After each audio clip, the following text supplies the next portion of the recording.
Rood's approach is a specialized technique used in neurological rehabilitation. It focuses on the use of sensory stimulation to influence motor responses. This method helps patients regain movement and function. It is particularly useful for individuals who have experienced neurological damage. The core idea is that specific sensory inputs can trigger desired muscle actions. This approach provides a unique way to interact with the nervous system. Therapists use it to help patients achieve better motor control. It forms an important part of many rehabilitation programs today. This therapeutic method was developed by Margaret Rood. She was an occupational therapist and a physical therapist. Her work began in the 1950s, a time of growing understanding in neurophysiology. Rood believed that activating or inhibiting sensory receptors could directly affect muscle tone and movement. This was a groundbreaking concept for its era. It shifted the focus towards how the body processes sensations to produce actions. Her approach emphasizes the natural link between feeling and doing. This link is often disrupted by neurological conditions. The primary goal of Rood's approach is to normalize muscle tone.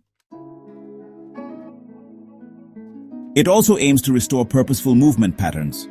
Therapists carefully select sensory stimuli based on the patient's specific needs. These stimuli can range from light touch and brushing to icing and pressure.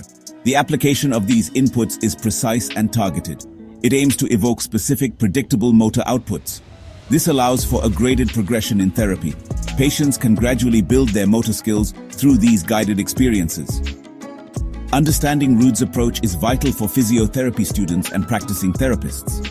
It offers valuable tools for treating a range of neurological disorders. While newer techniques have emerged, Rood's principles remain relevant. They often complement modern therapeutic strategies.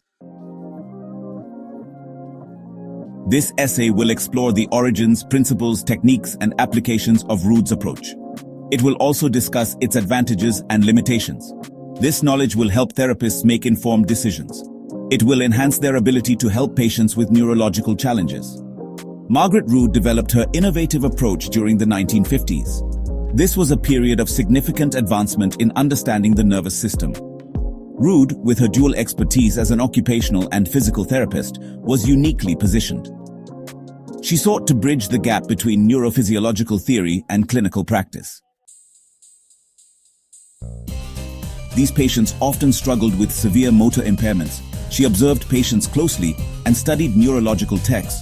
Her insights led to a new way of thinking about rehabilitation.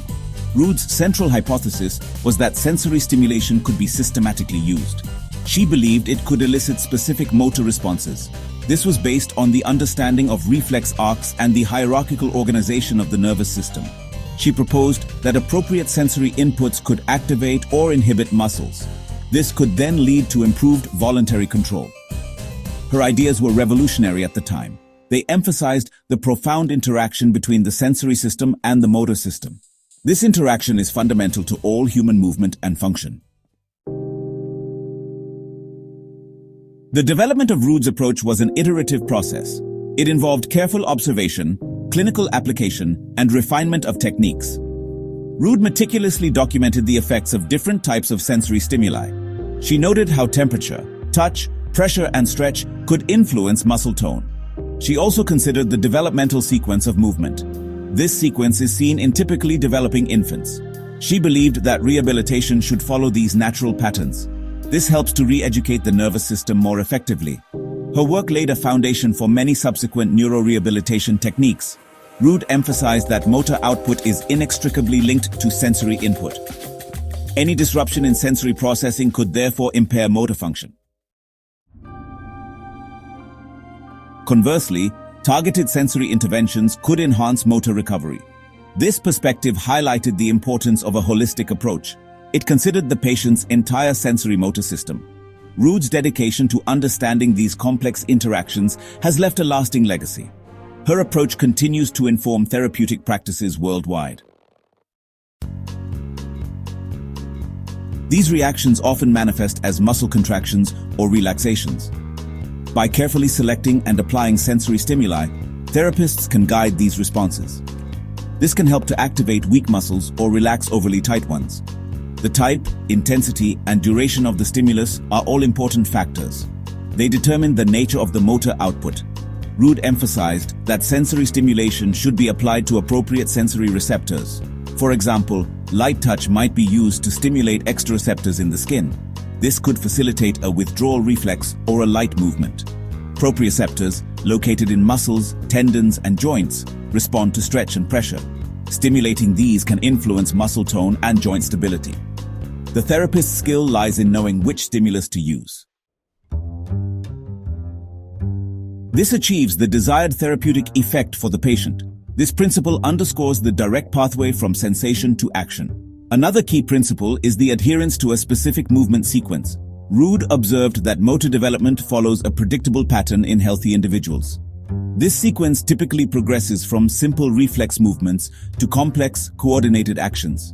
She proposed that rehabilitation should mirror this natural progression. Therapy often begins with basic movements. These might include rolling or moving from lying to sitting. As the patient gains control, more challenging activities are introduced. This systematic approach helps to rebuild motor skills layer by layer. This sequential learning is thought to re-educate the nervous system effectively.